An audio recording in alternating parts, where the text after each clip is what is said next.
নমস্কার বন্ধুরা, আমি বাঙালি রান্নাঘর থেকে তপতি। তো আজও 1 কাপ ময়দা দিয়ে একটা দারুণ স্বাদের স্পঞ্জি কফি কেকের রেসিপি নিয়ে চলে এলাম। তো অনুরোধ রইল বন্ধুরা, গোটা ভিডিওটা দেখার জন্য। আশা করি আপনাদের ভালো লাগবে। তো আমি মূল রেসিপিতে চলে যাচ্ছি। তো এই কেক তৈরি করার জন্য এরকম একটা বোল নিয়েছি, আর এই কাপের, যে কাপে সব আমরা চা খাই, ওই কাপের 1 কাপ আমি ময়দা নিয়েছি। তো ময়দাটাকে আমি সুন্দরভাবে চেলে নেব। তো এইভাবে আমি ময়দাটাকে সুন্দরভাবে চেলে নিয়েছি। তো ময়দা চালা আমার এখানে হয়ে গেছে। আর আমি এর সঙ্গে অ্যাড করব ওই কাপে 1 কাপের থেকে একটু কম সুগার পাউডার।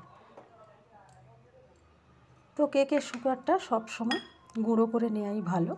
যদি চিনি দানাটা থাকে তাহলে ওগুলো মেল্ট হতে দেরি হয়, আর মেল্ট হওয়ার পরে ওগুলোতে এয়ার ঢুকে থাকে।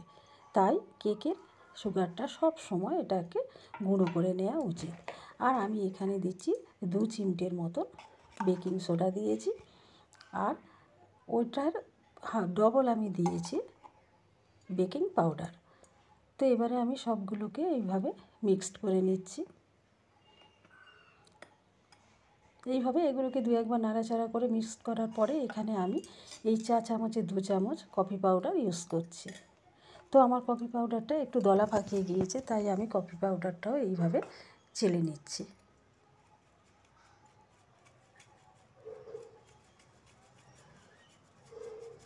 তো এইভাবে আমি সমস্ত উপকরণগুলো দিয়ে দিয়েছি। আপনারা মনে করলে সামান্য 1 চিমটে নুন ব্যবহার করতে পারেন। তো আমি এখানে নুন দিলাম না। আমি এই উপকরণগুলোকে এইভাবে মিনিট 2-1 মতো খুব সুন্দর করে নেড়ে চেড়ে নেব।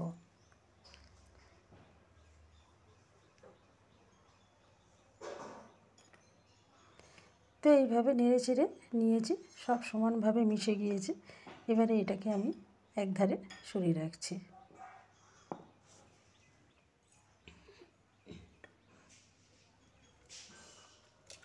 তো এবারে এরকম একটা পাত্র নিয়েছি, নিয়ে একটা ডিম এখানে ভেঙে দিলাম। তো 1 কাপ চায়ের জন্য আমি একটাই ডিম ইউজ করছি। তো ডিমটাকেও আমি বেশ কিছুক্ষণ হ্যান্ড ব্লেন্ড দিয়ে এটাকে ব্লেন্ড করে নেব।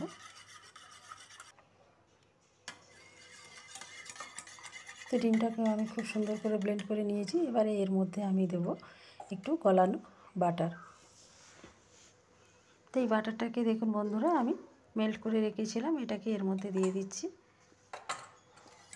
দিয়ে আবার এটাকে নেড়ে চেড়ে খুব সুন্দর করে স্মুথ করে নিতে হবে।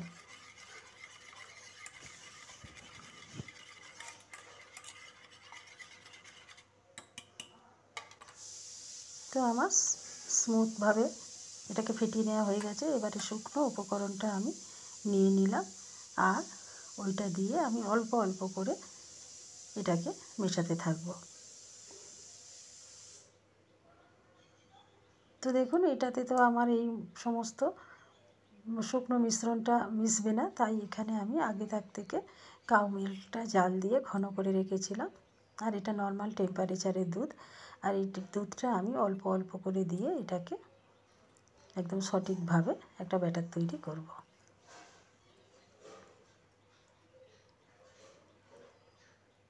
এই দুধটা একসঙ্গে বেশি করে দেওয়া যায় না, তাহলে আন্দাজ বোঝা যাবে না, তাই এটাকে অল্প অল্প দিতে হবে। তো আমি এইভাবে দিয়ে দেখছি, আমার আরও একটু দুধের প্রয়োজন, তাই আমি আরও একটু দুধ দিয়ে দিলাম।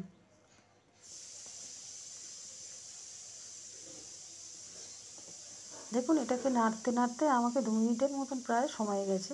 দেখুন, একটা স্মুথ আমি ব্যাটার বানাবো। দেখে বোঝা যাচ্ছে কতটাই স্মুথ হয়েছে। আর ঘনত্বটা দেখে নিন। দেখুন, ঘনত্বটা ঠিক এরকমই হবে। তো এটাকে আমি একধারে রেখে দিলাম।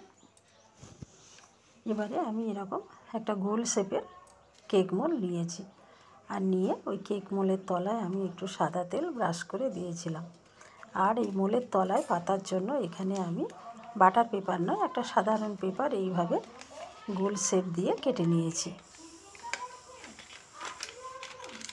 তো ওই পেপারটা আমি এখন খুব সুন্দর করে ওই মোলের তলায় পেতে দিচ্ছি।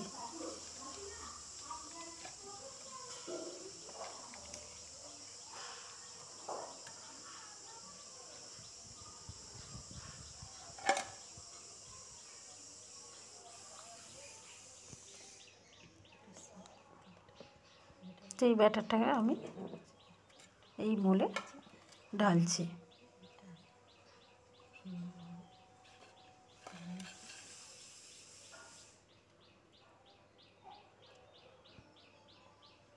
তো এইভাবে দেখুন আমি ব্যাটারটা কেক মোলে ঢেলেছি, আর খালি আছে।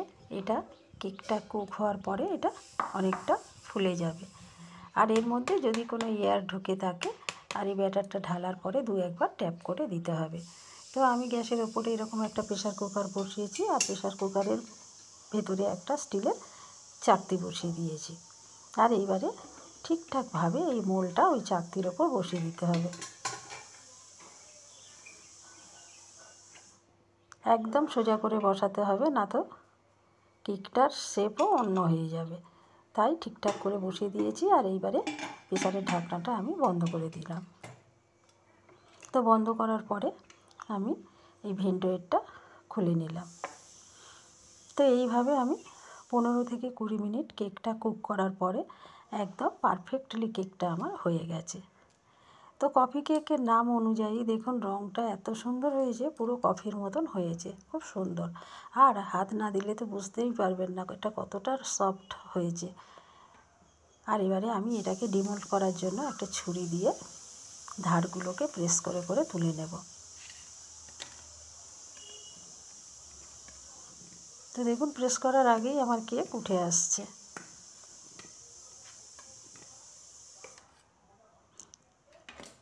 একদম কেকটা আমার ঠিকঠাক মতো হয়ে গেছে। এবারে আমি এটাকে ডিমোল্ড করছি। করে কেকটাকে আমি এইভাবে উল্টে নিয়ে কাগজটাকে ছাড়িয়ে নেব।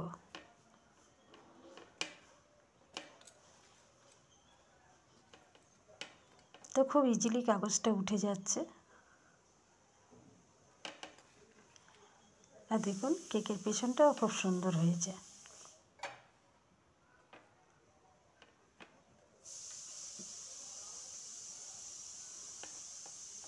খুবই সফট হয়েছে। তো বন্ধুরা, আমি একটা ছুরির সাহায্যে কেটে আমি দেখাচ্ছি, দেখলেই বুঝতে পারবেন কতটা সফট হয়েছে। তো আমার রেসিপিটা যদি ভালো লাগে তো আমাকে প্লিজ লাইক কমেন্ট করে দিন। আর আপনারাও ট্রাই করুন, এটা খুব ইজিলি করা যায়। আর আমার চ্যানেলটা সাবস্ক্রাইব করুন।